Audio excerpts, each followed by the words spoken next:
Ladies and gentlemen, boys and girls, welcome back. It's Na'Vi versus the Alliance Game 2 in this best of 3. And oh boy, what a dominant display it was in Game 1. The Alliance, they gave up the first blood to Na'Vi. It seemed like their execution wasn't there, and then it all came together with some pristine ancient stacking and then some even better execution in the fights and amazing team decision making. They are now leading Na'Vi 1-0 in the best of 3. Earlier today, we saw Fnatic EU secure their place in the winners bracket finals. They are one best of 3 away from punching their ticket to China, but they'll have to fight their way through the Alliance or Na'Vi. Right now, the Alliance looking like the stronger team, but that's what we have best of 3s for, Lumi. In the end, they're up 1-0, but they got to finish the deal.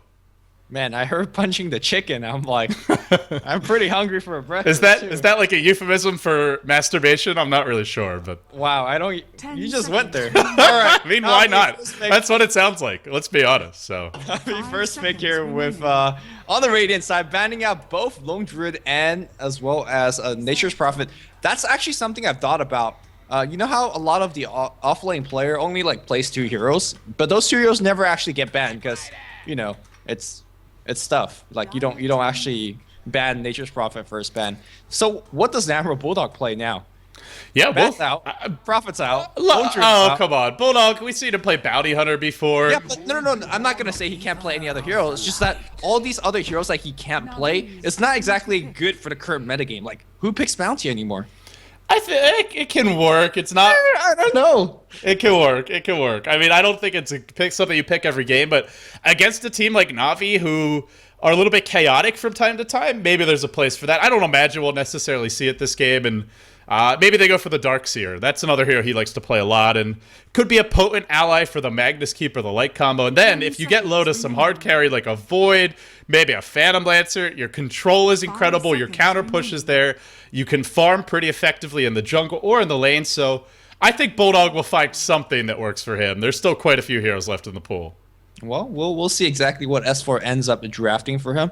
Batrider is going to be the first opening pick here for Na'Vi. I imagine it's going to be the lane the exact same way, which starts out the long lane or maybe migrating into the jungle, and it's going to be handled by Funnick. I think Funnick had a good game. I don't think he played badly by any means. He has some decent play, was able to dodge away from a couple of Dream Coils, had decent initiations, but it wasn't a game where Batrider would single-handedly take over like some bad games do end up being. So let's see if Funnick's going to have that kind of impact.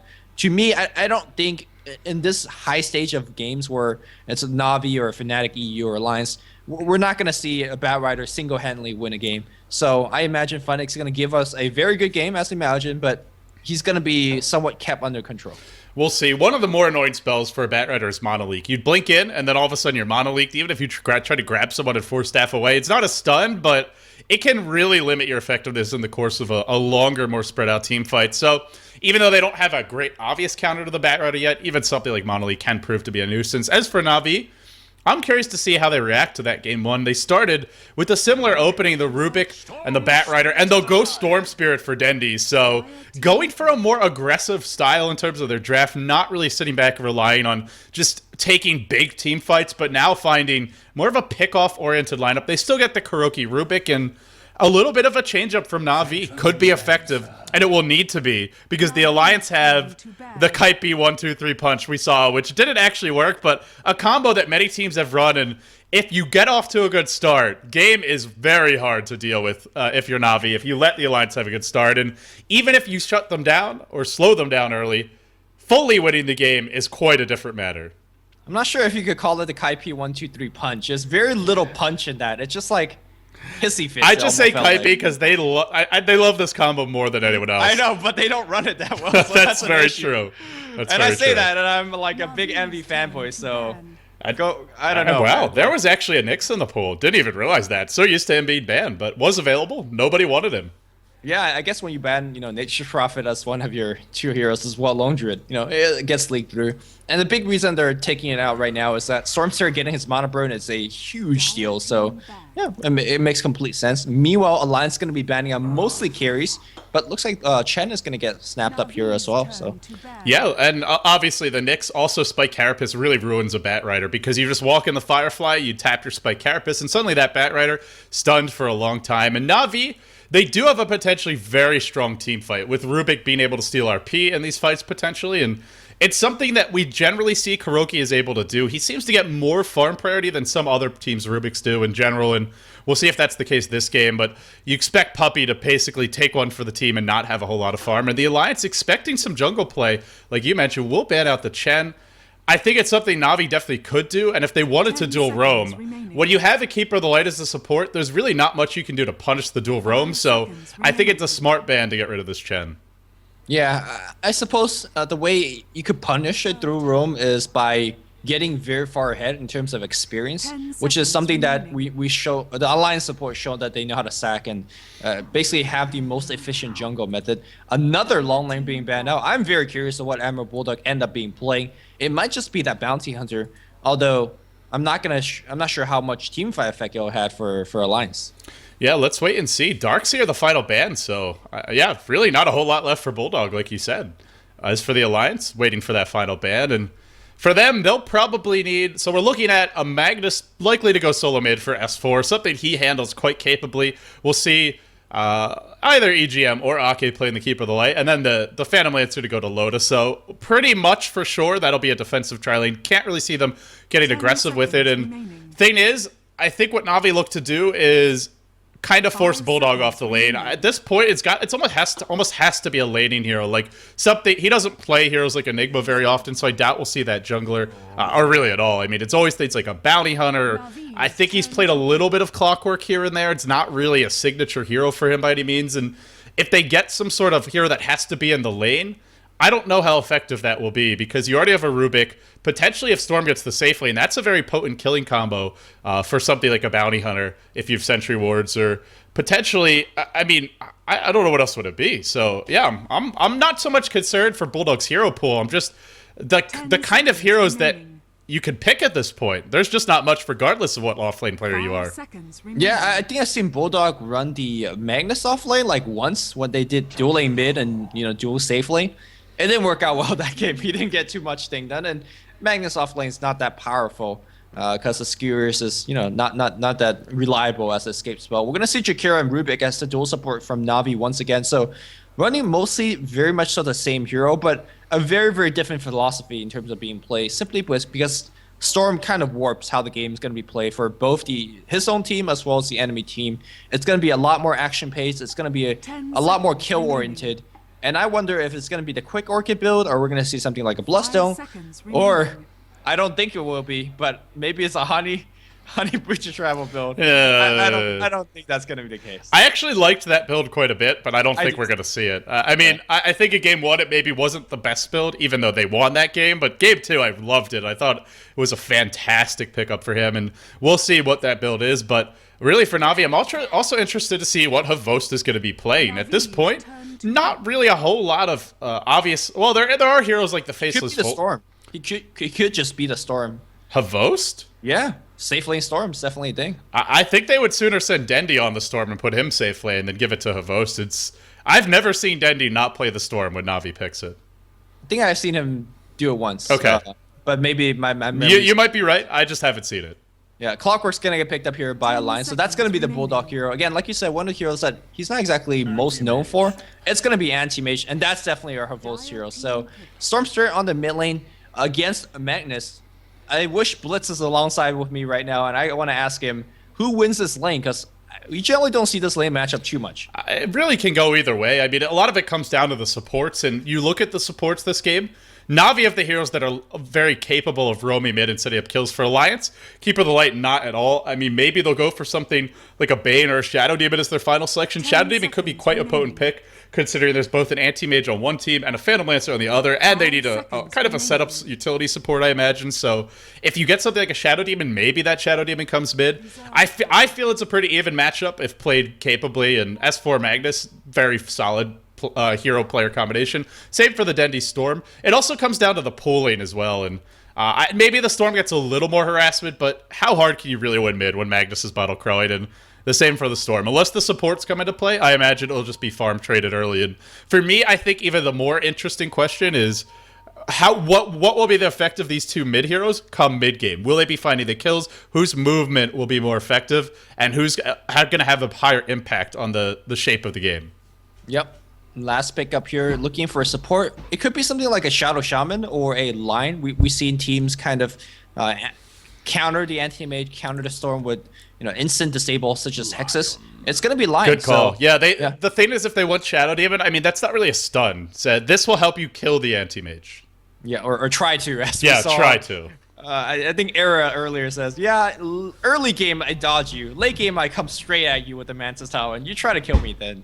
So we'll see how the game goes. Na'Vi is going to be selecting all the heroes already. So just as you imagine, Havos is going to be playing the anti-mage, Dendi on the Storm, Puppy on Jakiro, Rubik being played by Kurogi, the same hero and player alignment, and of course Funnick on that Batrider once again. Yeah, so for Na'Vi, I think it's a game where maybe Funnick just starts off in the jungle. It's going to be very tough to get much accomplished top lane.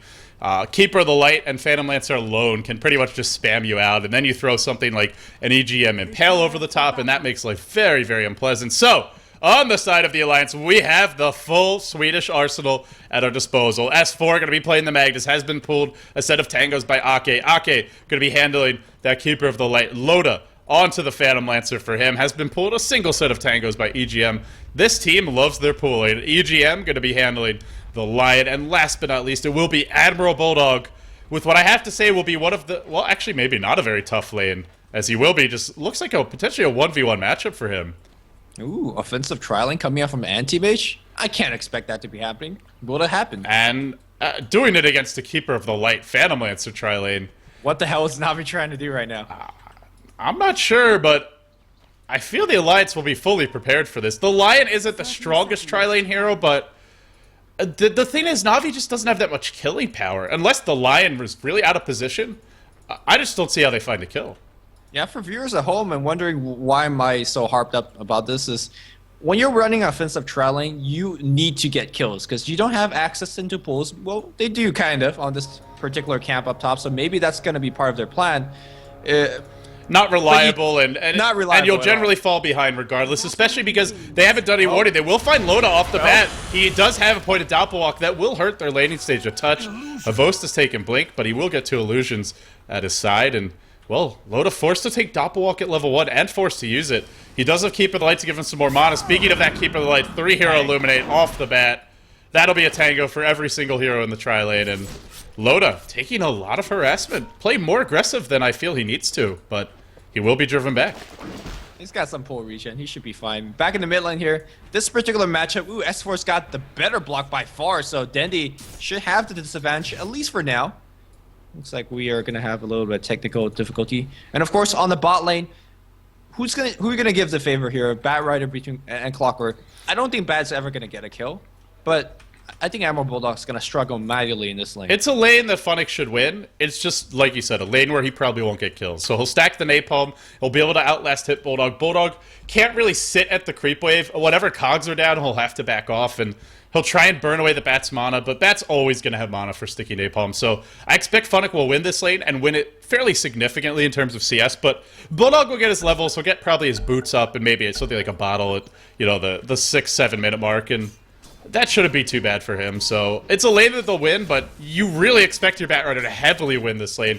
You're giving him safe lane farm, and you're delaying Havost's farm almost certainly by sending him top. So they're investing a lot in Funnick, and he will have to pay it back. They will catch out EGM. Gets caught by an Ice Pat and a lift. Can they bring him down? That Lion has low base armor and below average base move speed, but here comes the Illuminate. A blink forward from Havost. Actually blinks onto Ake, not onto EGM. He doesn't have a point in mana burn yet. Don't actually think he would have gotten the kill there anyway, but tries to kind of zone the Keeper of the Light out, and all things considered, they're doing a lot of harassment, but they haven't actually pulled.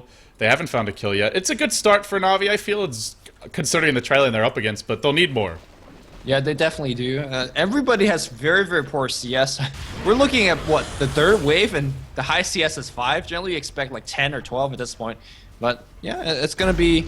this game is... It really shows how this game's going to be. It's going to be a very, very harassment heavy, and nobody's going to get too much farm. At least not judging from... You don't run an offensive trialing with the anti-mage and expect to rise. You expect to do kind of a lot of mid-game harassment. Look towards anti-mage to go something like an old school, like maybe a Vanguard Vlad's kind of build. We'll see. Yeah, and it's Dendy farming the middle lane. Lane against S4 at this point. S4, he had the better block that you mentioned, but hasn't stopped Dendy from getting off to a fast start. He was pulled a bit of regen. And top lane, maybe some potential aggression here. Nope, not for the moment. And Dendy's having a good start, and then Funnick is as well. So they're two heroes that can really make things happen in the mid game, rolling pretty quickly. And it is a lineup that I feel can snowball. Even if Havos doesn't get a whole lot, I mean, maybe this is even a game where he doesn't go for a Battle Fury. Maybe he just goes straight into Treads, into Vanguard, potentially even an early Vlads, and just tries to fight early on. Yeah. Considering the two solos they have, they could snowball pretty hard if they have a decent start. Regeneration gets snapped up here by Dendy. Bottle's going to be coming through as well. So I think right now Storm is going to be looking to rise to level 6. Same thing for S4, level 6, and he starts to look for those solo pickoffs.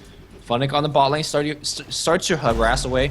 In this very passive game, I always ask this question when there's a passive game, who does it favor?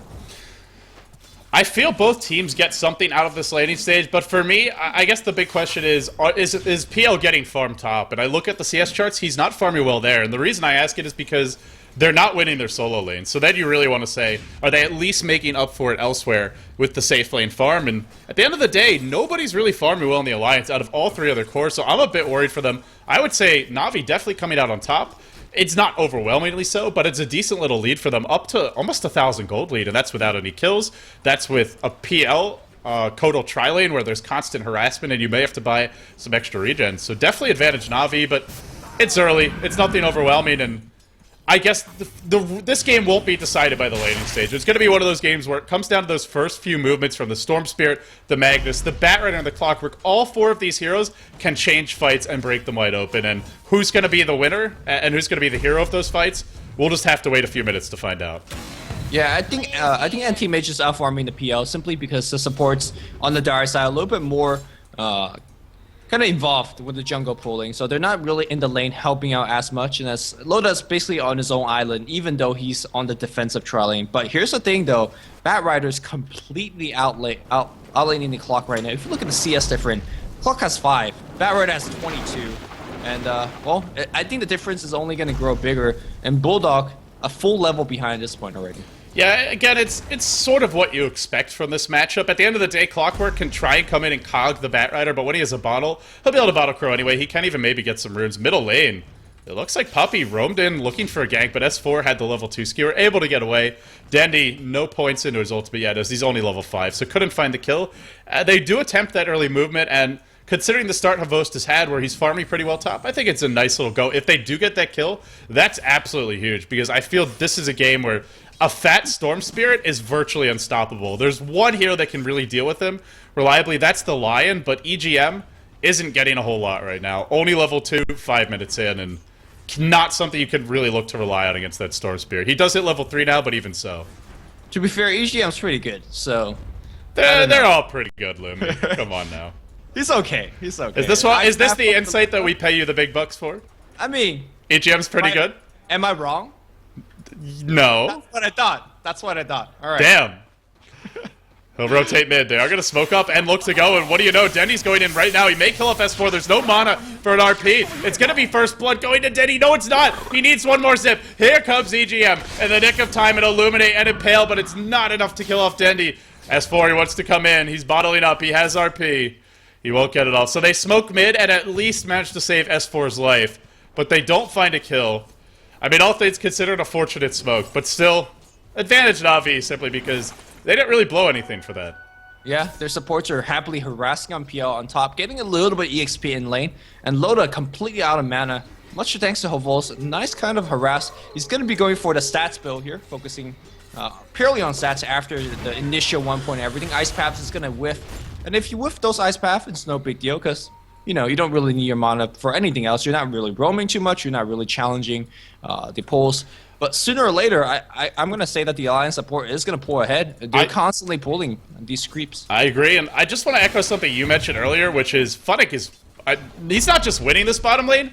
This is about as bad of a beatdown as you can see for any matchup in 1v1 solo matchups in modern times, and...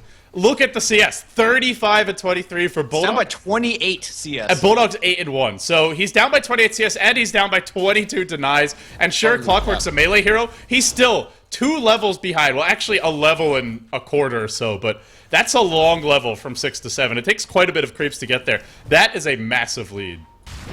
And, you know, not one of his heroes. It's not, well, it's not. Oh, they're going to catch out Loda here. He will take a bunch of damage, but S4 lumbers in. He skewers in. There's your Clockwork Hook. Catches out 1. This should be our first blood. They want some more. That's a nice path that, is going to slow down S4 just a touch, but in the end, the first blood will be there, and now they get 2, so great early movement from the Alliance.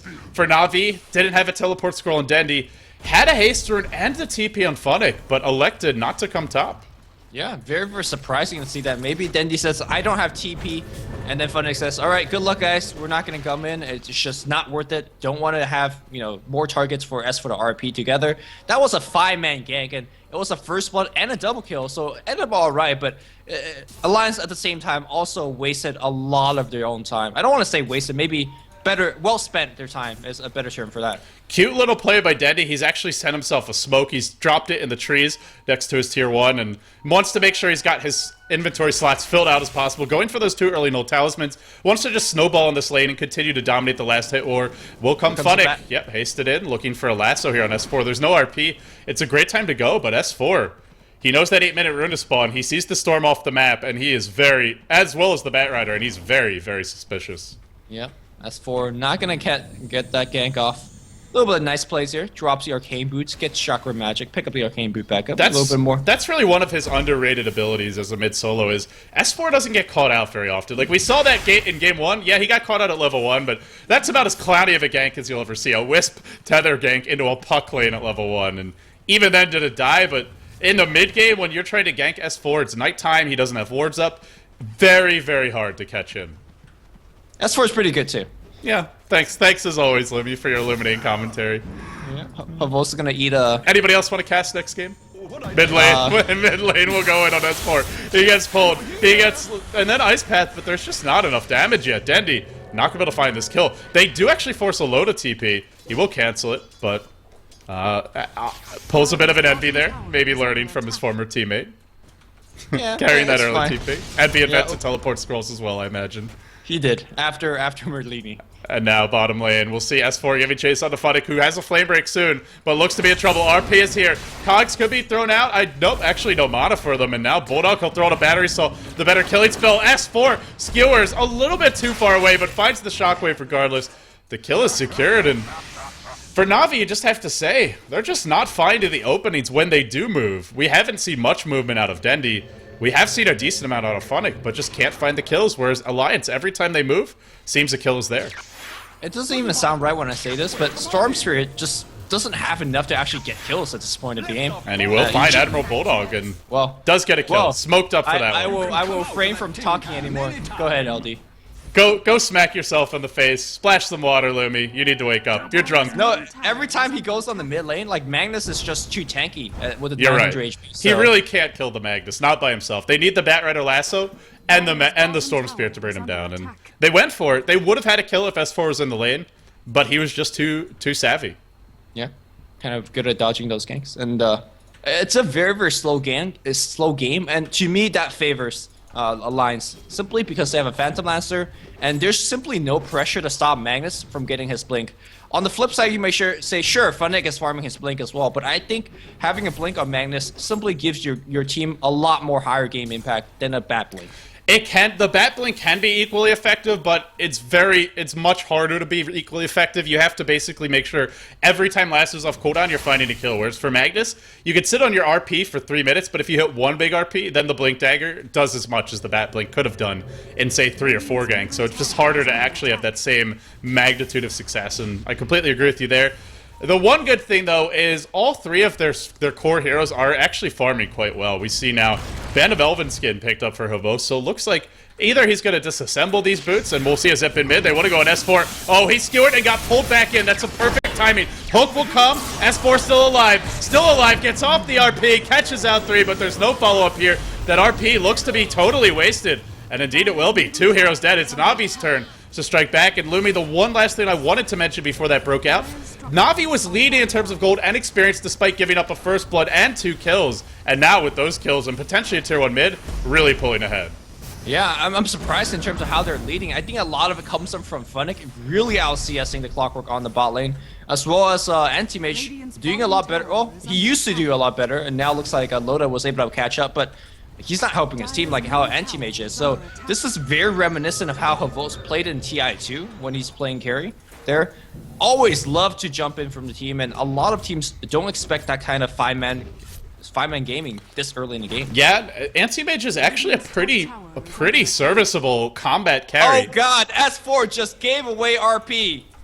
What? You know, Roki always get like, oh, he's the best Oh my god. pick in the Europe. S4. Just S4 dropping the ball, man. S4, I am disappointed.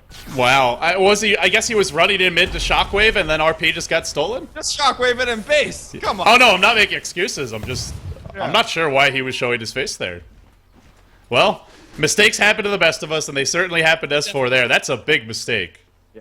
We'll see if it costs them. It's only a level 1 spell steal, so the RP doesn't actually last all that long. It's a decent duration, but it's not the kind of RP that you steal later, where you're sitting on that thing for 5 minutes. And he probably has a blink dagger or something like that by that point. But hey, it's still RP. Like sometimes by having a spell or knowing the enemy having a spell, it just makes you play a little bit more defensively or play in a way that you don't want to play. So yeah, well, they want to play defensive this game. The Alliance does not want to be taking the fight to Na'Vi right now. They're much better off, I feel, maybe if they're 3-on-1, but for the most part, otherwise, should be just counter-initiating and kind of sitting at their towers, playing defensively. So to answer your question here, it's not going to be Treads, at least not yet. Anti-Mage is going to opt for a Yasha build. It might end up being one of those Manta back into the Battle Fury build, and I know you're a big fan of that build.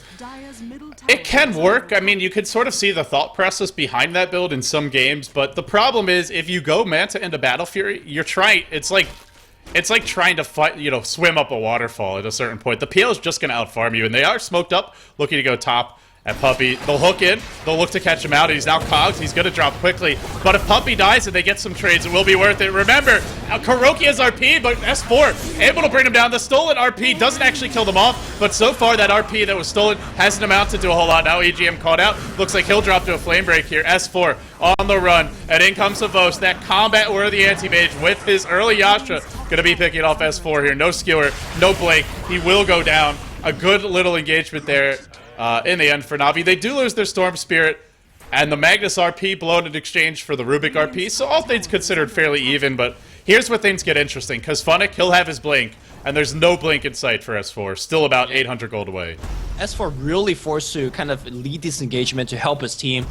They did force out a Twin Head Dragon buyback from Puppey, although that doesn't mean a squat, because buyback at this point, what, 300 gold? It's just like, whatever. But to be fair, he doesn't even have boosted speed at this point here. Puppey playing one of the, I guess, the poorest game I've seen him play. Yeah, remember, he has been heavily pulling his solos and his carry in quite a few games. He gave some pulled regen to Dendi. He also gave some to Havost, and that slows down your support play because someone's got to buy the wards, and it's the trade-off they make so that Kuroki can have a much bigger impact. Get the early boots, get the early arcanes, get the early blink if all goes well. Now, granted, he's not really farming any of that now, but you expect he'll be getting some farm compared to Puppey later on. You can see that the entire Alliance team is very, very defensive, away from that smoked up team. You can see that Kuroki looking for the kill. I'm not sure whether they smoked right near that ward between, yeah, the one that you're circling right now. I'm not too sure whether that Alliance just like next level them. Back in the mid lane here, Ammo Bulldog's gonna get pulled, but I think he should be fine in the help of Line as well as S4 right there. So Dandy blows a ton of mana, not gonna get too much done. Speaking of Dandy, he's got no item. He's got like the basics, he's got the treads, but you expect your Storm at this point in the game to have something like an Orchid finish, and he just doesn't have it. Yeah, if not having the Orchid finish, then you have Oblivion Staff #1 online, you maybe have the makings of the second one, you're getting closer to the Orchid. He's not, I don't even know if he'll go for it this game. If he does, by the time he does, Loda may not be far off a Diffusal Blade of his own. He's got the drums picked up. In fact, he's very close. 2 Blades of Alacrity. Loda is all of a sudden, Luminous, become our lead farmer this game. S4 doesn't have his blink yet, but getting close to it. And so far, we haven't really seen the Funnick blink accomplish too much. Na'Vi, it's just their style. They could kind of take this mid to late game. They have some really good scaling heroes, but it's not going to be the style we saw from Fnatic, where they farm the anti-mage to the Storm heavily. Na'Vi just wants to fight. They want to fight now. They'll go on Admiral Bulldog. They'll lasso him in. They bring him back. He may drop here. That's a lot of nukes thrown out. They do find the kill. Dandy with a double damager and forced to zip away. In comes Havost. Yasha online, no additional items beyond that. Do they go for more kills? That's the real question. I want to say they can. They do have the double damage still on the Storm Strait. Here's the problem. There's going to be a blink on S4 in about 3 gold. Yeah, is he going to pick it up? That's the question here. Havost kind of harass him away. Tier 1 is going to be fortified. I think the Blink Dagger is going to come a little bit too late. At least for the Tier 1. He steals Earth Spike from EGM. That's another big stun. And they do get the Tier 1. Na'Vi, though, they won't see this blink. Won't be surprised at all if the Alliance just goes for a smoke right now. Yeah, that would be a very, very good play to kind of coming right back at you, something like that. And not gonna go for it though. The thing is, Havost, going for this early Manta style, you won't keep up in farm with the PL when you go this. Well, you might for a little while, but eventually the PL is going to pull ahead, and if you go back for the Battle Fury, an anti-mage with a Manta and a Battle Fury, that's a hero that just wants to go back to farming by that point, and that's right when PL gets to the point where he starts to become very, very combat-worthy with, say, a Manta of his own, and a Diffusal on top of that, or even a Yasha in the makings of a Manta style. We'll see what Havost does, but... Ooh, bot lane, Blink RP into Havost, Hex to follow through, Finger of Death. Wow. I mean, you say he's combat worthy, he's still very killable. He is more combat worthy than a Battle Fury, but it's only so much. He'll go down, and they don't really have a great late game option. Well, Dendy is going to go Ultimate Orb, so trying to get an early sight device, but their lineup has good late game options, but the amount of farm they're getting and the items that Havost is going for, I don't think they're really going to be able to take this late. Not very easily. Not when you look at Loda with Diffusal Blade on the Courier coming right now. They're going to try to turn it around here with a couple of teleportation throw coming in. Dandy most likely is going to initiate, and we're going to see a couple of follow-up here. But look at this ward. They see everything. They're not going to get this yank off. Yeah, the Alliance with just wards in the right place so far today, and now Funnick, he's going to Firefly up, looking to go. If you're just tuning in, it's Game 2 of Na'Vi versus the Alliance. Na'Vi looking to take a Game 2 and force a Game 3. The Alliance leading the best of 3, 1-0. Your G1 Western Qualifiers. So far, so good for the Alliance. They've dodged most of the bullets thrown their way. After a slow start in this game, they've stabilized. Funnick flame-breaking some Na'Vi heroes back. They are smoked up. They're looking to go, but they don't have a Blink RP. All they have is a Blink Skewer. And in the end, they will give up the tower there. Havost, he'll pick up his Ultimate Orb. He will continue working towards that Manta style, but while it's happening, Loda is farming, and Loda is now 32 CS ahead of that anti-mage. Havost was once ahead by a good 20 CS or so. Those times are long gone. Yeah, keep in mind that some of the CS from both carries are neutral, so... but with that said, I think Loda is going to slowly pull ahead. If he's not already ahead by now, quickly checking on net worth. Yeah, he's ahead by a full 1,000 or 800 or so. And it's going to continue because I don't feel like Na'Vi could actually push down towers. Their heroes are not good for doing that. And they are only going to push down tower if they win lopsided team fights, which I don't see them doing that against a Blink Dagger RP either. So it's going to be tough. I'm really feeling like the Fnatic style probably would have suited Navi's draft better this game, where you focus more on farming, you go for occasional pickoffs, but Na'Vi has played how they love to play, which is aggressive, balls to the wall, find kills, and kind of snowball from there. Dendy playing his Storm Spirit much more as a roaming ganker. You compare that to Hani. Yes, he went early boots of travel in Game 1 of that Fnatic series, but he was happy to sit back and farm. He had a lot more CS at this point in the game than Dendy did, and it's a difference in style, but I feel this style from Na'Vi just doesn't work as well against the Alliance, whereas had they gone for the early Battle Fury on Havost, like you saw earlier, Bottom, like you mentioned, Yasha doesn't actually help Havost live when he's getting chain stunned, so I feel like Na'Vi, because of some of their item selections and their gameplay decisions and that different style, they're in a bit of a pickle, whereas had they gone more for a farming-oriented style, had they gone angled a little bit more for like a 30-40 minute mark timing for the true aggression, could have been in a much more comfortable position. Even though they're up by 2,000 gold, they're down by 1,000 experience, and basically it looks dead even, but I feel it's really advantage Alliance strategically. Yeah, I agree with you. To me, it's actually how they laned it. I mean, sure, they even won their laning stage, right? The anti-mage trialing, I chuckle as I say that because that's not really a thing, but Na'Vi made it a thing. They quote-unquote won that trialing, but where did they go from here? Because you have an anti-mage trialing, you can't really go Battle Fury.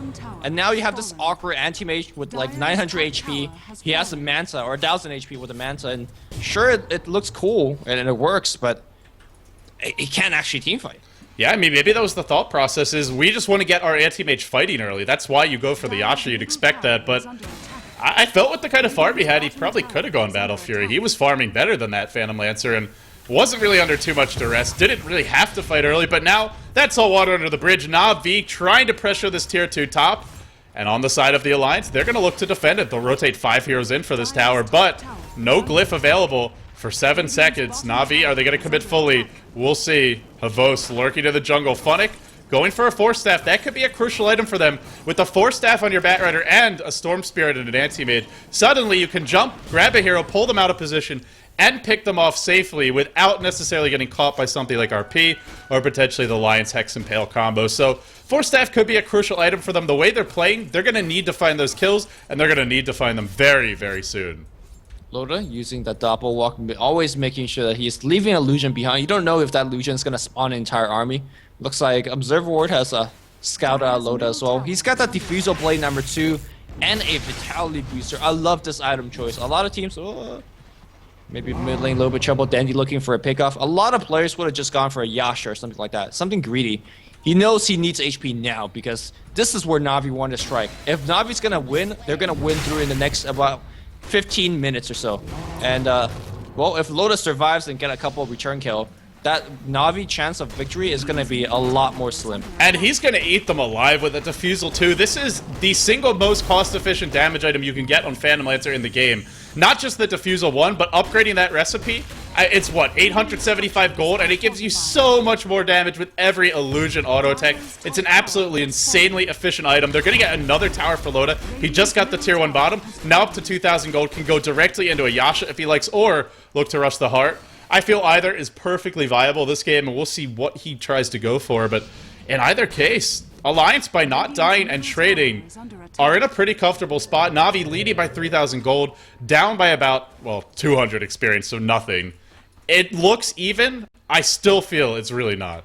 And I guess the question is, Lumi, is there something that Navi's waiting for? They'll have a Sight Device soon on Dendi. The Force Staff is coming on Funnick just about any moment, and Havos will go back for the Battle Fury, so maybe they are looking to take the slate.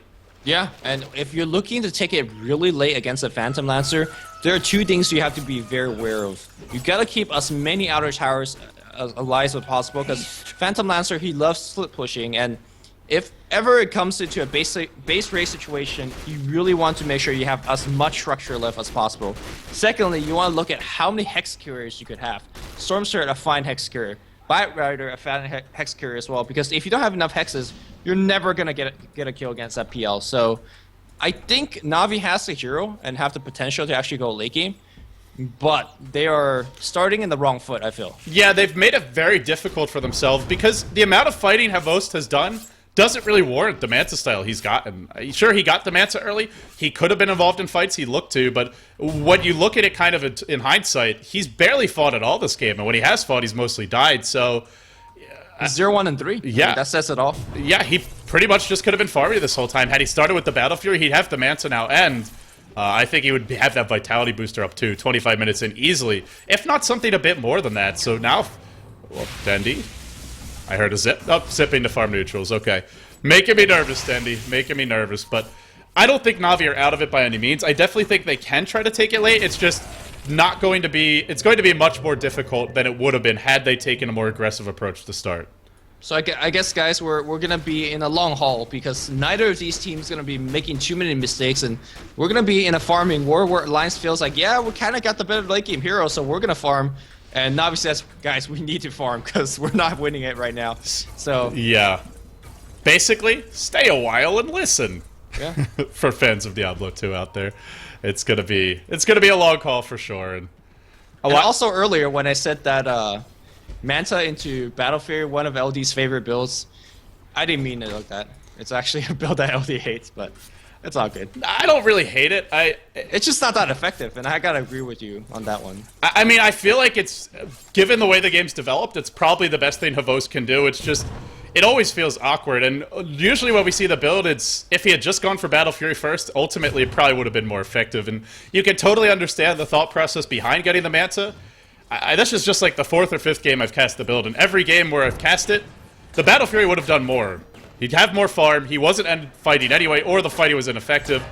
And at the end of the day, I think Na'Vi, the way they're transitioning is the correct call, and it is going to give them a better shot at winning this game, because realistically, they just weren't finding the kills against Alliance, and while they're busy trying to gank, Alliance is farming to push out the lanes, and they were falling too far behind by allowing that PL to continue to farm, and not really going for late game items would have put them in an even deeper hole. But at the end of the day, Loda's now got a Heart of Terras. 27 minutes in, Heart is up for him. This is a big window. Sure, Denny's got a Sight Device, but you need everything to kill off Loda now.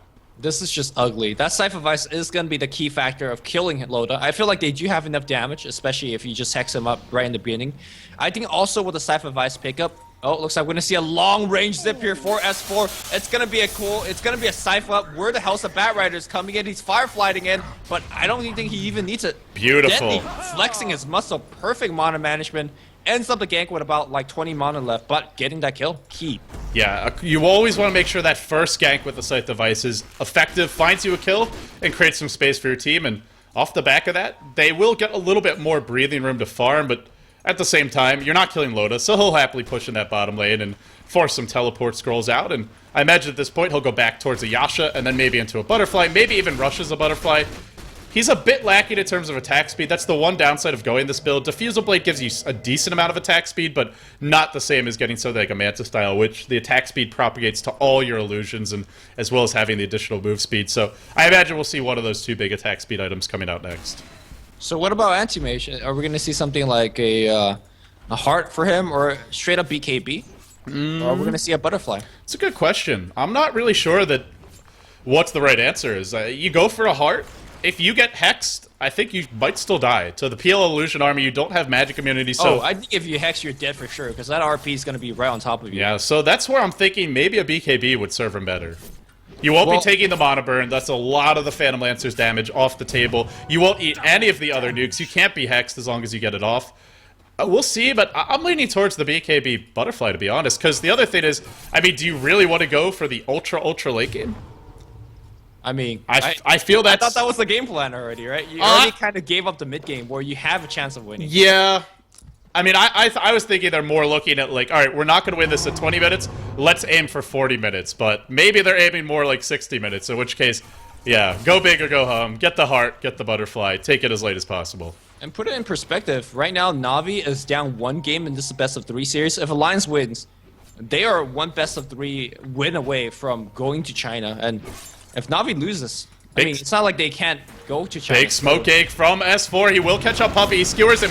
A short-range skewer so as not to bring him too close to the tower. But here comes the disruptive Blink lasso from Funnick. S4 caught out. Now psyched up. Havos comes in, chops him up. Now a very, very hard fight for the Alliance from here. Without the RP, there will be a buyback on S4, but he's a long way from home. Loda, though, not dying, not even dropping low in the midst of this. Did lose most of his mana, and now Na'Vi, they look to get out. Where's your Hex? It comes now. S4, the buyback. He's already back into the fight because of the recall. RP was not used, so in the end, that buyback, well, he doesn't die, he doesn't whiff the RP, but he also doesn't find anyone either. Go Rosh, and I think exactly that's what Alliance is doing. You know the Storm's very low mana, you have a pretty nice amount of headway walking. I don't think they can do it quickly enough. Navi's gonna, they're 5 alive, and I imagine they're gonna smoke and go right back towards the pit. Yeah, they don't have the damage. That's kind of the downfall. If you have a hero like a Sven or something like that, then you make that Rosh attempt 9 times out of 10. Very key thing that the tier 1 mid is also dead, so they have a little bit of time, but perhaps not against the Storm straight. Too dangerous, and not against a Bat Rider with that kind of mobility. So, very, very safe decision, and ultimately the correct one, I think. Yeah, if you lose a fight at that Rosh, that might cost you the game. Yeah. Right there, because all of a sudden, if you lose that fight, Havost has his next item, and Loda doesn't, and they'll have an Aegis on their side as well. So, it's the correct decision, but Na'Vi, the one thing they do have going for them is they have the far superior ability to find pickoffs, and if they could start the fight 5v4, then I don't really think it matters if, in theory, Alliance has more overall potential damage output, because they're never going to realize it without a big RP, without an orderly fight, and can they find an orderly fight? Na'Vi going to try and be disruptive again. They'll head into the enemy jungle straight up the hill, walking right past an Observer Ward, not smoked up or anything, so, well, it won't amount to much in terms of kills, I imagine, but not being challenged by the Alliance either. Also, the key thing in these team fights to watch out for is that if you're the Lion player, you cannot show your face until deep into the fight, because if you show yourself early, you are getting blinked on, you are getting focused by either the Anti-Mage or the Storm Spirit, and you're not gonna do too much. And that's kind of what we saw in the previous best of 3 that we just casted from EG. Like, Beatus just did not have a good time in that one game he played the Lions. So look towards EGM staying very, very far back. Yeah, how far back is safe, though? He's got Blink, so...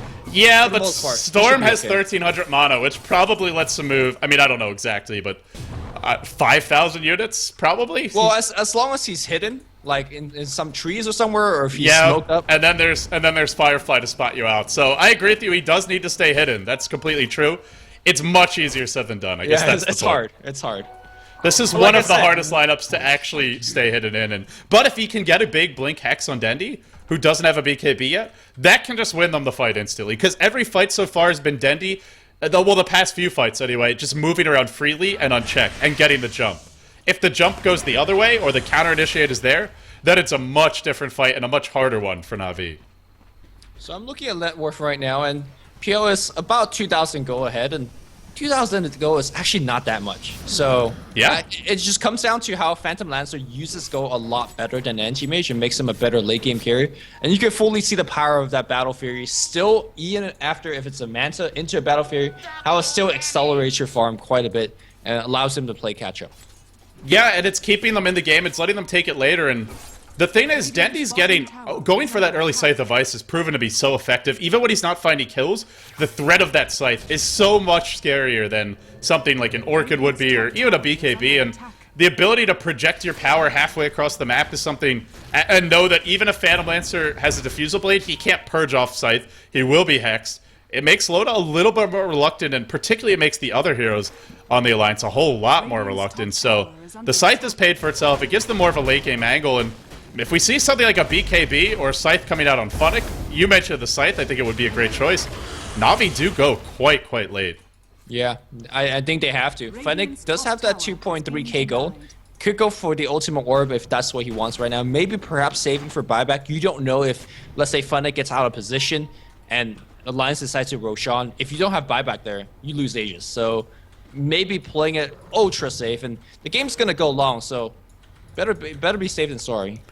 Yeah, and that's where things like Hiroki stealing RP could come into play, and what makes it easier is he's got a Blink Dagger. It's not particularly fast at that, but he's got the Blink down there. Might find Loda jungling, but not an easy hero to kill. And if you go on Loda, and then S4 shows up and RPs you, Bulldog comes in and hooks you, any of the above, could be very bad. But if they find S4 to start the fight, that's really what they want. And he's slightly out of position mid, but he will get back to his team.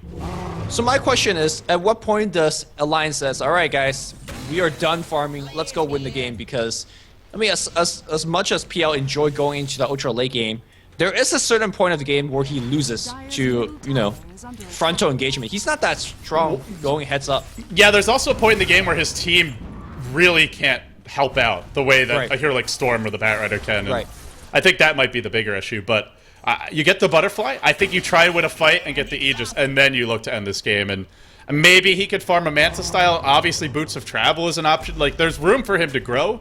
But Na'Vi, and I don't think any one of Na'Vi's heroes out-carry him, but Na'Vi as a unit, those 3 cores, and the Rubik maybe stealing RP, definitely can take it later, or at least as late. So we'll see, but I imagine it's like another 5-10 minutes. Get the Butterfly, have buyback, try and get a Roach, try and win one fight, and then you'll go. And beyond that, it's really uncharted territory, and if anything, it's probably something Na'Vi will be happy to do. Yeah, speaking of Roche, we haven't seen a single Roshan attempt in this entire game, and that's pretty odd for 35 minutes of, you know, intense farming. And I gotta say, that credits to Navi's kind of explosive initiation. You really can't go into the pit, where Anti-Mage suddenly could blink in, Bat as well, Storm just blinks in as well, and half your team could be dead. You don't want to fight in a congested area if you're Alliance. You gotta stay hidden, you gotta stay mobile, especially against these guys. If you're, you know, Lion, if you're the Keeper of Light. And so far, they're doing an okay job staying alive. If you're just tuning in, it's Game 2 in a best-of-3. The Alliance currently leading that best-of-3 1-0 on the back of a sensational and very, very devastating performance. They took Game 1 in the best-of-3. They are 1 game away from being one of the top 3 teams in this tournament, guaranteed. And one game away from being one series away from taking a land slot at the G1 League LAN Finals, the most prestigious event outside of the International 3, speaking of which. Lots of details on that one being released. We will be hosting the Eastern qualifiers for it. Very excited, but for now, it's all about some good old-fashioned Western Dota, and it's been a great day of games so far. I'm kind of rooting for Na'Vi just because I want to see a Game 3, but either of these teams very, very deserving if they end up qualifying, and I think a lot of people wouldn't be surprised and might even expect that Na'Vi and Alliance will be the two teams that advance, even though Fnatic played very well today. I think the overall sort of fan feeling is that these are the two strongest teams right now in the West, and we'll see if that's indeed the case, but so far, they're really duking it out. Yeah, the big thing to point out in about next, I want to say, minute or so is that Stormseer has a double damage, and that could give the Radiant a leeway to go for a little bit more aggressive gank than they would have if they didn't have that DD, but obviously Alliance is playing so defensive that you don't even find these ganks, so it's pretty much a moot point. Yeah, Havost has gone back for a BKB. He's getting close to a Butterfly, and that's really the danger zone. Once NTH has BKB, Manta Style, and Butterfly, he really does a lot of work. He'll check out the Roshan pit. He'll back on out of here. It's going to be that delicate dance, but I don't think either team is in any sort of hurry to actually commit to a Roshan engagement. More, they just don't want to have a fast one pulled on them. But to actually go into the pit, easily could cost you the game. Very awkward. Okay. Well, we'll have our very unusual admin pause. You know what this reminds me of? Tony, go home. You're drunk. And now Havost will pause. Okay, so story time, since we're kind of in a long game and we need to restart computer. All right, story time. So this is one, you guys know Clairvoyance, right? A caster that I guess exploded into popularity by casting with Toby a lot of times. In one of his first time casting, he was casting with Shiver. And that's when you could say Clairvoyance was... Oh my god, what is this? What is this game? Okay, story time. Can I throw one in as well? Can I pause the game and be a dick? No? Okay. Please don't. Clairvoyance was... Tree can't pauses. Clairvoyance was casting with Shiver, you know, when he was still very green as a caster. And he was getting excited commentating during a team fight, and he hit F9 by accident, like in the middle of a game. And Shiver was freaked out, like, it's like, what the fuck are you doing? And that was the only time I saw Shiver being like really so. Clairvoyance definitely. Yo, Clairvoyance goes ham, man. No matter what. He does.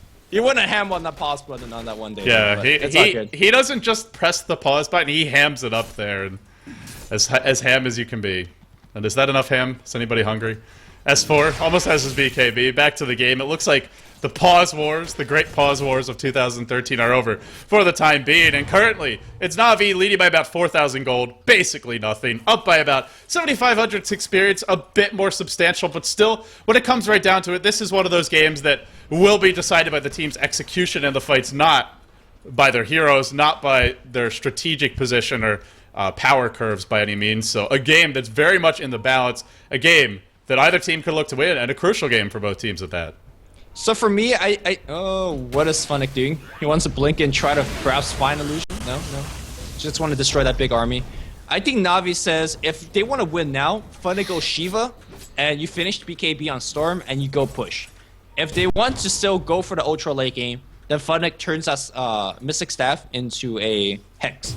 So I'm basically going to pay attention to Funnick, see what he builds, and gonna see how they're gonna go for this game. I think it's time to go Shiva and try to end it now. Yeah, it could go Scythe of Ice, but that requires quite a bit more farm, and we'll see what he goes for. Havost picks up his Butterfly. Big items all being acquired right now, and very strong in the fights is this anti-mage. PL, over the course of a sustained fight, will definitely do more, but that quick burst where the anti-mage jumps in, pops the Manta style, starts whacking you with a Butterfly-enabled mana-burning illusions. If he catches out, say, a Keeper of the Light in the midst of his team, can easily blow up 3-4 heroes with a big mana void and end the fight. So Havost definitely the more explosive carry, Loda the scarier one in the longer fights. And let's see what kind of a fight it's going to be as Na'Vi start to scout out around that Roshan pit. Yeah, Loda trying to sneak a quick one with Empower and right clicks. Not exactly the best Roshan hero, as his illusions will all disintegrate whenever they do spawn, so... Now back to kind of a defensive dance. We haven't seen a Roche 40 minutes in. It's 16 kills. That's nothing. A lot of aggression early in this game, Luby, but it has ground to a total halt. Rising Dota, guys. 16 minute or 40 minutes, 16 kills. Welcome to the 2010 Chinese metagame.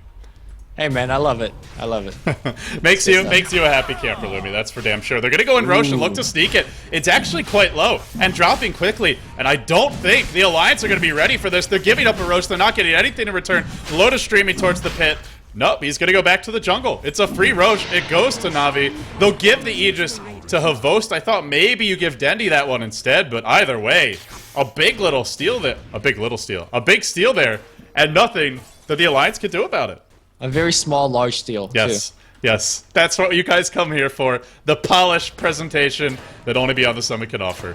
All right, so Shiva's picked up. You have Aegis, you have BKB on Storm, and you just picked up a Butterfly on Anti-Mage. It's go time. Yeah, go win the game. That should be the objective for Na'Vi. Over the course of this Aegis, if not win the game, then at least take one lane of Rax, try and get severely superior map control. And can they do it? We'll see. Havost getting closer to his next item. And, you know, you get that next item, you get, I imagine, the Abyssal Blade. Generally, that's what you would want, is just the best combat item. If he wants to go for a little bit more sort of survivability, he could go towards a heart, but you already have BKB for that. And I imagine they'll like to get a Vlad's on one of these supports so that Havost can stay in the fights a lot longer. Lifesteal is crucial for dealing with the PL illusions.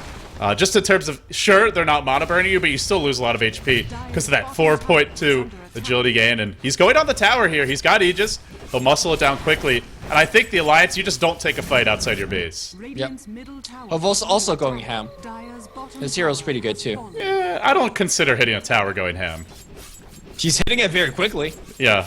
With ferocious impact per hit. Look at his damage. Havost lifts, man. This anti-mage definitely works out. I think Kurogi lifts more. They give each other lifting lessons. It's a bro relationship. We'll have a go here for Funnick. He's Fireflied up, looking for an initiation. Not jumping in yet. Now he will. It's a long way to jump. There was no Hex from EGM, just out of range. If he gets the Hex there, that could be the end of this engagement. They will impale Havost, but he got the tower down already. Loda trying to trade top lane. Can he get there in time? That's the big question. Can he outpush this anti-mage? Havost slicing through the creeps. Meanwhile, Loda about to break the high ground. He will force a teleport back. Mission accomplished. But at the same time, Na'Vi, they get a tower. They don't really give anything up for that, aside from some TP scrolls. So if anything, they come out on top. But for the Alliance now, it's all about just waiting the Aegis out. Yeah, no, I actually think that's Alliance advantage because it's going to be a long while to Na'Vi to breach that bot lane once again. This right now is ample enough opportunity for Alliance to actually push out the bot, but instead of doing that, they're electing to do a big smoke gank. If you get a successful gank off against Dendi, you buy yourself a ton of time. And let's see. Don't be fooled. There are 5 heroes here because Loda can be recalled in. But Na'Vi showing some very good map sense and not getting caught playing patient as this game drags on. And also kind of being forced to play patient because, look out, the PL Million Man Army is here. Yeah, that's, again, they're waiting out the Aegis. And once that Aegis is gone, it don't matter if you snuck a Roche. It doesn't matter. Right, the gold, the 1,000 gold is basically nothing at this point in the game. It's a nice little bonus, but nothing that's going to decide the game. And for the Alliance, they'll just continue to kind of look for openings, but very cautiously so. They won't be aggressive in doing so. It's more hope that Na'Vi tries to force something when they're waiting in the wings. Here we go. We're going to see a tier 2 tower siege. Remember what I said about 20 minutes ago when we saw, you know, the anti-mage trying to go battle fury, thinking that they'll go late game? It really comes down to how many tier 2 towers you keep alive. That's going to be the ultimate important Lumi, thing. I'm watching Havost right now. This is some aggressive play from him. He's going to charge right in, whacking away on that illusion. Man, does it take a while to bring down. He'll blink forward. He wants to find these other heroes. The backup is coming. It comes in the form of Funnick. He'll jump in, but Havost is going to immediately be brought low by those PL illusions. Will he BKB? That's a big RP. That's going to catch out a few. 2 dead. The Batrider hits the deck. The Aegis down. Dendi out of mana. Tries to zip away. He lost everything to this Phantom Lancer. Too big. I'm not sure they can deal with him. Now Kuroki on the run. It's going the wrong way, Lumi. Havost already Aegis down. Now Kuroki to fall. 2 heroes dead. It was all about Alliance. Just wait for Na'Vi to be too aggressive and punish it. Beautifully done. And in the end, the Alliance were more patient. The first life of the Aegis did not do anything because he blinked in, got Scythe, and Loda and his rest of the team decide to turn around and go for the big kill on AM. And why aren't they trying to go for the win? I think you have to assume that Well, actually, there is no buyback on. Yeah, if they have buyback, make them prove it that you have buyback. Maybe they just are too afraid of the fact that they do have buyback and they don't have RP.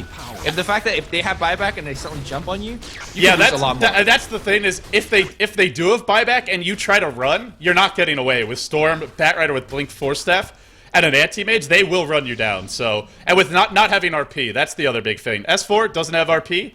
Why risk it? You can play it safe. You got rid of the Aegis. That time bomb isn't ticking for the moment. Go back to farming. Let Loda farm up his buyback, Boots of Travel, and work towards that final item slot beyond it.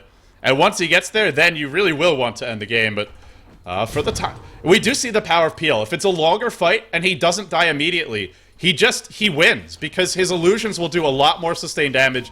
And the other thing is, Havos really needs lifesteal in these fights. Sure, he's got all this big damage. He needs lifesteal and he needs a basher. He doesn't have the item slots for that. He's going to need a teammate to buy a Vlad's for him. I really feel that's a crucial pickup at this point in the game.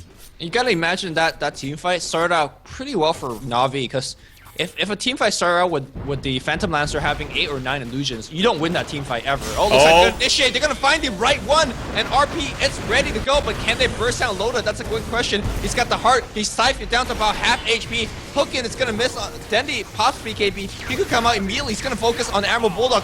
Where the hell is the RP? Havos! Coming on Havos. Havos down to about no health. He's gonna be dead. He's gonna be blinking out, and Lion is hot on the trail. I don't think they're gonna find him. Second Blade's gonna be coming there. And that should be it in all these engagements. Meanwhile, at the base, Poppy being just driven back by the illusions won't go down in the end. But that's another BKB charge down the drain, and as they get shorter, his ability to get to fight is going to get worse and worse. All things considered, the Alliance just continues. What the hell are... Whoa, he's gonna fight Admiral Bulldog. He will get a kill there, but the Impale comes in. I don't think EGM is gonna kill him off. S4 is here as well. No, Monovoid doing so much work. Havos manning up, getting 2 kills and looking to get out. Dendi calls Havos the best player on Na'Vi, and sometimes, Lumi, it's natural to say, Havos, what are you doing? But he shows you he knows what he's doing here. Okay, I take it back. Havos, pretty good player too. Everybody pretty good. Dendi comes in once S4 will be able to bring him down. That's 3 heroes dead. And Roshan coming in a few minutes. They won't get it. Get Roshan. Go mid, guys. Go for the win. Skull Basher being picked up. I think you go for it now, right? Again, if they have buyback. Yeah, you'll go for it, but Loda's just going to push top immediately. And you'll be trading with the Phantom Lancer, who's basically maxed. Well, AM's got the travels. Unfortunately, it's been cooled down. And, well, here comes a big army. I don't know what Havos is thinking here. Havos? Holy yeah, crap, that's not a fight he can win. And now he's got to go back to base, so, well, they're not pushing without him. That kind of hurts them. I mean, he did have to push out that top lane, but it's just he can't fight the Phantom Lancer army. He's going to try. He's going to have to heal back up and go back up top. But I got to say, that was some expert ham being done here by Havos earlier. Because any other player saw he was at half HP, or I think a quarter HP, would have ran away from a Clockwork in the line. Manned up, double kill. Pretty decent place. We're getting closer and closer to epic territory. Only 23 kills in, but every fight just feels packed with meaning. It's the G1 League Western Qualifiers. Na'Vi currently trailing the best of 3, 0-1. If they lose this game, they drop down to the losers bracket, but they won't be out of the tournament just yet, and it's going to be an interesting game as it continues to develop. The Alliance, they're up 1-0. They just need the one more game. They really took it to Na'Vi in Game 1. But Game 2 has proven to be a much taller order. Can they finish the deal? Can they close it out? They're down in terms of gold by about 6,000. They're down in terms of experience by over 15,000, which sounds like a lot, but experience has diminishing returns. Doesn't mean that much at this point. It still, I feel, really comes down to execution and who gets the initiation off, just like it did 10, 15 minutes ago. Havos, he wants to end it with some anti-mage illusions working on the tower. Won't be able to do a whole lot of damage, but will force them back. Now he'll blink away. Roche is coming soon, Lumi. That's what it's all about. Yeah, for me also, it's going to be the big item pickup for the Anti-Mage, the Abyssal Blade. Remember how the previous team fight started where they initiated with Flaming Lasso on Loda and then they siphoned it up, they toss him back and forth through a couple AoE spells. They ultimately can't kill him. If you have Skull Basher or Abyssal Blade, you focus him down quick with Anti-Mage right click. So now Loda, even though he's so very tanky, he's very killable. And same thing with AM. AM's definitely killable if he's RP'd up and if he gets focused. So yeah, the one concern is if he's not hexed, then the evasion really comes in from the butterfly, and Loda has one. So sure, you get this Abyssal Blade, you can still use the active on him, but if you're not hitting him reliably, if that 35% evasion is in play, which it will be unless he's hexed by our Storm Spirit, then We'll see if the bashes are there. Havost will need some good luck, though, because he's fighting against the RNG with that. Also, Havost is completely maxed out at this point, so... So is Loda. Loda 6-slotted as well. Alright, time for Carry to get some wards, get some gems for the team, get some smokes. Yeah. Because you're pretty much done. You're done. Maybe you could sell and replace an item. I feel, you rebuy your BKB potentially for Havost, not now, but maybe in 10-15 minutes. But yeah, you're not going to pick up any big items. Unless you want to pull a CTY and start swapping items out, and I don't really think there's a better item build for either carry at this point. Maybe Havost would want an MKB, but that's really about it, and I don't know what he would replace to get that MKB. So Loda going straight into the Roshan pit, seeing AM pushing up top, and I think AM... Did they not realize that Roshan's going on? They got an Ice Path check or something. They know. They have to know. Top, though. It doesn't matter whether they know or not. Havost is right in your base, and...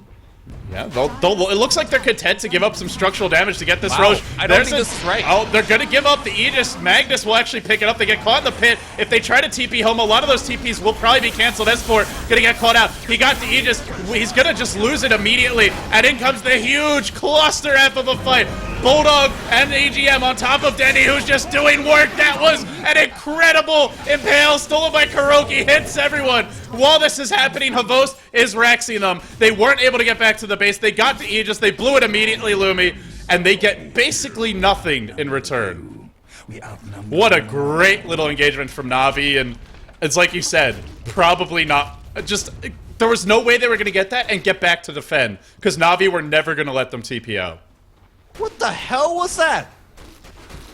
Can I quote Clairvoyance and start to go ham here? I don't. You're no clairvoyance, man. Yeah, you're much. I'm not that ham. Yeah, you're much too nice to be flaming like that.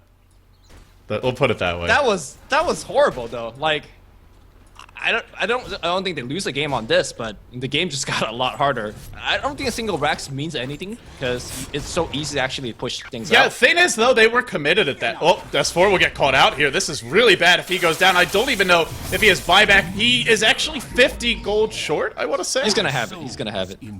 Although he just bought a teleport scroll. Oh no, he still laid his buyback further. I don't think Na'Vi realized, but well, maybe they. No. He has buyback ready. 1431. Okay, it's telling me no. It's saying buyback status no. Maybe that's a bug. It's on cooldown? I'm clicking on the hero and I'm hovering over it and it's looking good for me. Yeah, it must just be a bug with the buyback status menu, as he clearly does have it going over to the hero. A feature. It checks whether casters are paying attention. Thank you, pal. Checks whether you can still do math. Yeah. Yeah, that was not a good trade for the Alliance, and now it gets a bit easier for Na'Vi, because the top lane will always be pushing, so the next Rosh attempt will be easier, and they have a lineup that will pick you off when you're busy pushing out the lanes. With Dendi now having a Mystic Staff going towards what looks to be a Shiva's Guard of his own, that's going to really help them deal with these Pillow Illusions and allow them to pick him off. I don't think the Alliance are out of it, but they just made this game way harder than it was 2 minutes ago. Yeah, they have... it's okay. I mean, again, a single Rax doesn't mean too much, especially when you're pushing down the mid like that. Ice Path, you didn't know which one's the real thing, though. Dendi taking a decent amount of damage. It's actually Loda who gets Flame Break back in. There's a zip from Dendi. He wants to go. We'll catch Loda out. He's lassoed. He's pulled back in, but he's not really dropping. Where is Havost to deal the damage? He's actually bottom lane, looking for a second lane of Rax, and Loda gonna go down here. Loda gets picked up. Havost is Raxing them. He's taking that second lane, and there's nothing they can do about it. It looks like it'll be 2 lanes of Rax unopposed and a death for Loda, who buys back immediately. And the Alliance just crumbling under the pressure, self-destructing here in game number 2. And Na'Vi getting closer and closer to that deciding game number 3. I don't know, man. He's got 11,000 gold, by the way, so if there's... Well, gold doesn't matter at this point. Yeah, you get a fresh BKB, you buy a Divine, why the hell not? I don't know whether you buy a Divine. That seems pretty thrown. Pretty questionable, but a man could dream. A man definitely can dream. Havost could blink in and Manta the hell out of Aki right now. Aki does have that ghost up here, so maybe not. And I think Na'Vi looking in position to kind of go in. I feel like the last 5 minutes of Dota has not been the best play Dota of Alliance's life. Like, they were playing very good Turtle, and then the mobility of Anti-Mage just really shut them out of control. EGM, does he still not have a point in monitoring? I don't know, EGM. Yeah, you really want to point him. That. You really want to point him Mana Drain because it actually dispels illusions if you use it on them, and well, it doesn't have a point in it. It's still a very difficult battle, even with that point in Mana Drain, but every little bit would help at this point, and I feel like Havost is winning Navi this game right now. His decision-making, it seemed aggressive, but every aggressive decision has been paying off for him for the past 8 minutes. He's a player who gets a lot of flack from the community. I was actually reading our Skype mods chat just to make sure there weren't any stream issues, and apparently the stream was going nuts with the Havost disband, Havost retired, just Twitch having some fun. They'll go in now, and they will kill off Ake. Now Havost looking for more. He'll back up. He'll turn on to S4. S4 gonna go down, not with a bang, but with a whimper, and on to Bulldog. There will be an illuminating blast. Or rather, he's gonna stop. Yeah, he's gonna stop him from auto-attacking for a moment's time.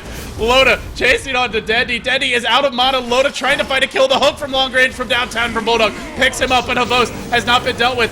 Will it matter though? He's getting caught out by Loda. The RP from S4 after the buyback. Now, was it stolen? It was. Jams them both down together. They're taking so much AoE damage. They will go down, and Navi probably winning the game right here. They'll bring Loda down. No buyback for him. Straight for the throne. Straight for the third lane of Raxa. Navi are going to a game 3. Playgoo as the anti-mage blinks in, and the fun stops now. Havost is pretty good, and Dandy comes in as well. They find Lion. Lion's gonna be dead, and this is just a surgical extraction of the entire Dire base. And there you go, game 2 in the books, and we got ourselves a series. It was a doozy 56 minutes of really churling gameplay for the last 5-10 minutes.